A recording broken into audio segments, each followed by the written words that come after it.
What's up, guys? Welcome back. It is time for a story video. I just love story videos, and you guys love hearing about Buddy, so I think this one is a great idea. I've probably said it about 1,000,000 times on my channel.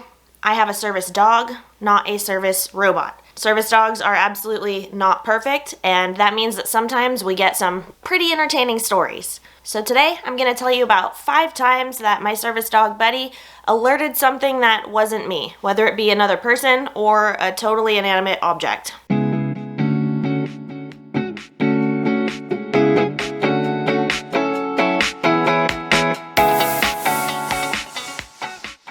I do have to give Buddy credit where it's due. Technically, I wouldn't really call these mistakes. You see, Buddy alerts for migraines and for drops in blood pressure or increases in heart rate. Both of these alerts are scent-based, which means when he smells the scent that I give off, whatever it is, he's supposed to alert me that he smells the scent. Every time that Buddy has given an alert, it has been true. It's just that he was alerting something that wasn't me. So technically he had it right. It was just sort of a misunderstanding in how he was supposed to communicate that to me. Before I start the list, I want to give you guys a shout out. We've been getting a lot of new subscribers here lately, and so I wanted to give you an official welcome, say thank you for subscribing. I love making videos for you, and I really couldn't do it without you. If you are new here, I do post a new video every Friday, but Instagram is the place to be if you want to see more frequent updates, stories all the time, or you can even have a say in what my next videos will be. I've got to start out with the story that inspired this entire video, and that is that last night, Buddy alerted my husband. I fall asleep way faster than my husband does because I'm 36 weeks pregnant and I'm exhausted. So we're going to sleep. I'm totally passed out. My husband had to fill in the rest of the details for me. He was laying awake and he said that Buddy just ran up the stairs and straight to my side of the bed. Buddy's not allowed up on furniture, so he was standing on the floor, but he was trying to get to me, trying to wake me up. And apparently I was just too far in on the bed and he couldn't quite get to me. When Buddy failed to alert me that my blood pressure had dropped, he ran around the bed to my husband's side of the bed and started pestering my husband instead. My husband was already awake and he thought that Buddy was just trying to get some attention, but Buddy got very persistent and he was being super nudgy, and so my husband thought maybe something was wrong.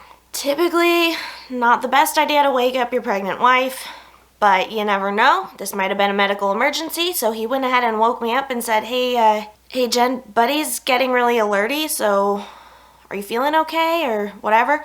I woke up totally panting and feeling like my heart was kind of racing, so I rolled over nice and groggy and grabbed my blood pressure cuff, measured my blood pressure. Sure enough, I was at about 80/40 and my pulse was up in the 90s. Good job, Buddy. Save the day. When it came to raising Buddy, we decided that instead of dog-proofing the house, we wanted to house-proof the dog. You get what I'm saying there? A great example of this is trash cans. Instead of making sure that there's a lid on every single trash can around the house, we just made sure to tell Buddy leave it to every single trash can in the house. Now Buddy knows he's not allowed to go in the trash can. I don't need to deal with trash can lids. House-proof the dog. Don't dog-proof the house. Doesn't go for poisonous stuff, obviously. Poisonous stuff out of reach, always. Not worth chancing it. But stuff like trash cans, oh shoot, this is crooked, huh? Trash cans are a perfect segue into the next thing that Buddy alerted. So for this story, I'm hanging out. I don't know what I'm doing. Doesn't matter anyway. I blow my nose. I have a tissue. Time to throw it away. She shoots.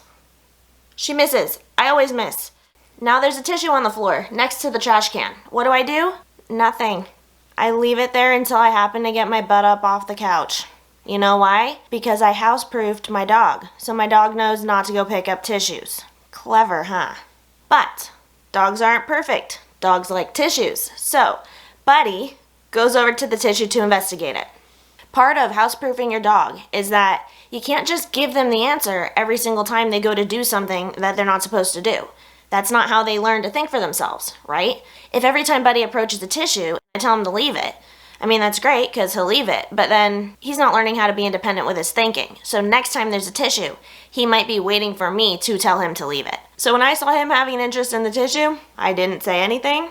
I let it happen. He went up, sniffed it, got closer. At this point, I'm ready to give him a little if he starts to open his mouth a little bit, but he didn't. If you've seen Buddy's migraine alert before, you know that it is a very precise little lick on my nose. That is exactly what he did to the tissue.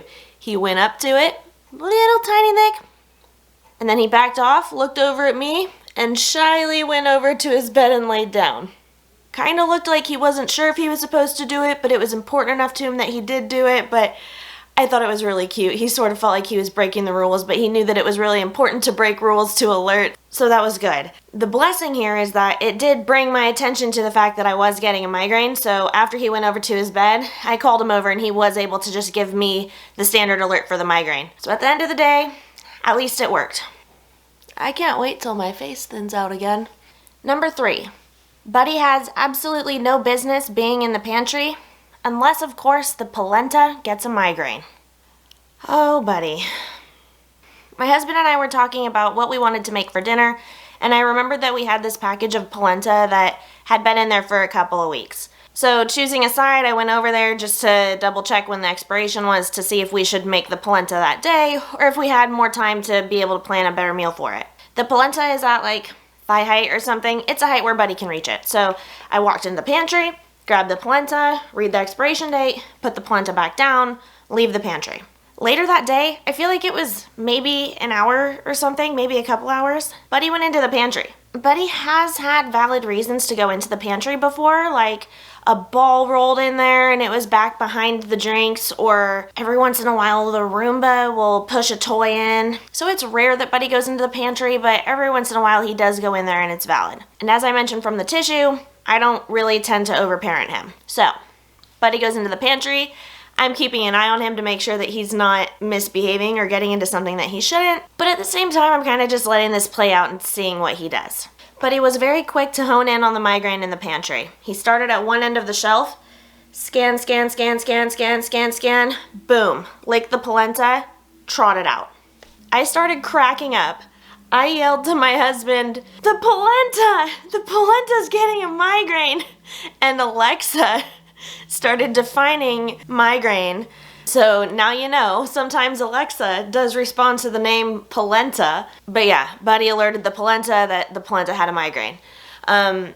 He had, however, already alerted me previously in the day. So like, no surprises, but it was still pretty funny. The next one, number 4, super hip with the times. You know we're having the Rona this year. Everyone's wearing their masks. I know they're supposed to be one-time use, but like, let's be real. Nobody's wearing their mask only one time and then throwing it away. Including me. You caught me, but it's relevant. Buddy and I went shopping. I'm wearing a mask. He's on the floor. He pawed at my leg to get me to come down so that he could alert me for a migraine. So I pull my mask down for him for a sec. He licks my nose. Okay, I know I'm getting a migraine. Put the mask back on. Now I know it's time to head home, so we go ahead. You may not know this about Buddy if you're new here or if you haven't run into it yet, but Buddy doesn't typically alert to the same migraine more than once unless it's about to get much, much worse than it currently is. So I'll get one alert earlier in the day, meaning that, hey, a migraine's gonna come later. He'll alert me again right before it gets really bad, and then every once in a while he'll alert a third time to let me know that it's gonna get really, really bad, like paralysis bad. So I knew something was up this day because he kept alerting over and over. At the end of the trip, we got back into the car and I took my mask off so that I could put it back into the center console of my car. Buddy showed very high interest in this mask. He does really, really love mittens if you put mittens on your hand. So I thought with it being the beginning of the pandemic, he was really excited because it was like a mitten on my face and he wanted to examine it. So, okay, whatever. I like to let him sniff stuff whenever I can, so I'm letting him sniff it. Of course, the mask has a migraine. Then, every time I put that mask on, he had to tell me again that I had a migraine. And I'm glad. I'm glad that he's over-alerting rather than under-alerting, and it kind of makes sense that if I apply the mask to my face, he's now noticing the scent on my face anew again. But it made me really worried because this was the beginning of the mask mandate, and I really depend on Buddy to tell me at the store whether or not we need to go home now. Buddy is my independence. He is the reason that I can go to the store. If I don't have him to tell me, hi, your migraine's about to get bad in like 20 minutes, you have to drive home now, then I just don't know when I'm meant to drive home. So I need those second and third alerts from Buddy. It's essential. and I was super worried that this mask thing was just gonna go forever. But what ended up happening is it was just this one mask that I was using that I think would retain the smell a little bit more. It was a hand sewn one, not by me. I have no talent in that department. But someone gifted me a hand sewn one, and I think the fabric was holding on to the smell differently than my other masks, because switching back to the standard disposable surgical masks has actually completely fixed this problem. I think I must have sneezed in that mask or something during a migraine to make it a really pungent smell, because he's not usually this sensitive to stuff. But whatever it is, I'm glad that it is resolved now. You ready for one more story? For this fifth one, this last one, I'm sitting on the couch, I'm watching TV, and I'm eating too many snacks because that's what I do. The couch in our loft isn't technically an L couch, it's like a chaise couch. How do you say that? Chaise? So one side of the couch has a thing for your feet to be up, and the other side of the couch where it ends has the table for your snacks. I'm not gonna lie, I wanted my feet up and I decided I didn't need the snack table. So I was sitting on the far end, didn't have a table for my food and drinks, so I have these plates and cups next to me on the couch. And it's like a crappy IKEA couch, so it's a hard enough cushion that I can put my plate and a glass of water on it. I wouldn't put like a glass of wine on it, but water, whatever. So I've got all my stuff on the couch. Couch, of course, is like exact dog height for him to be able to put his chin on it and want to investigate everything on the couch. But my dog is house-proof, so he doesn't. Usually if there's food on the couch, he comes over, does not make eye contact, curls up right at my feet in hopes that I drop some food for him, and usually I do. This is the fifth story, so by now you know where this is going. He had to come investigate the stuff because something had a migraine. This one is downright impressive to me because it shows just how much self-control Buddy is able to have. Buddy actually has tons of self-control. We did the Leave It challenge and he killed it. Anyway, back to the story. Buddy comes over and instead of ignoring the plates like he usually does, he sort of starts to sniff them. I say sort of because he did keep a distance technically, but usually we don't want him even going over and looking at the plates. But anyway, as always, I don't intervene. I let him keep doing what he's doing. And the idea there is that if he starts to get a little bit too close to the food, I'll be able to give him a little and see if he corrects himself. So similar to the pantry, he's scanning. I don't know how many plates and bowls and cups I had out that day, but you know it's a few. I'm obviously assuming that he's in it to sniff the food and he's maybe gonna sneak a lick somewhere, but he goes over the plate, goes over whatever else is there, and then the cup. An empty cup sitting on the couch next to me. Piqued his interest.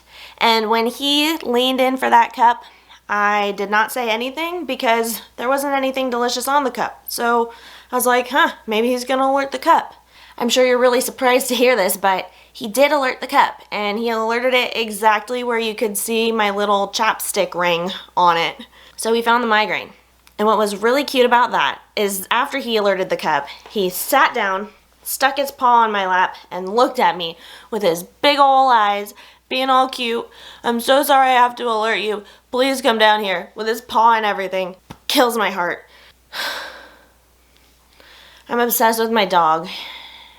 Ever since I got pregnant, I'm obsessed with everything, actually. I'm obsessed with the dog.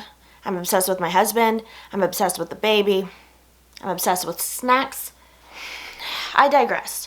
He licked the cup first, realized he was supposed to be licking me instead, came over, let me know he wanted to give me the alert, gave me the alert. We're happy. Great job, buddy. Very impressive. We do not deserve dogs. We just don't. The end. I think that Buddy did pretty okay in all of these examples, but if you have any feedback, let me know in the comments down below. Thank you again to everybody who's subscribed. I appreciate the support and I really couldn't be here without you. I hope that within the next 3 videos or so I'm able to say that I am not pregnant anymore, but we will see. I'm 36 weeks. We are so close. But like I said before, if you really want to make sure that you're staying in the loop, make sure you follow us on Instagram. That's actually the most up-to-date stuff that you're going to find. See you again soon. Happy December!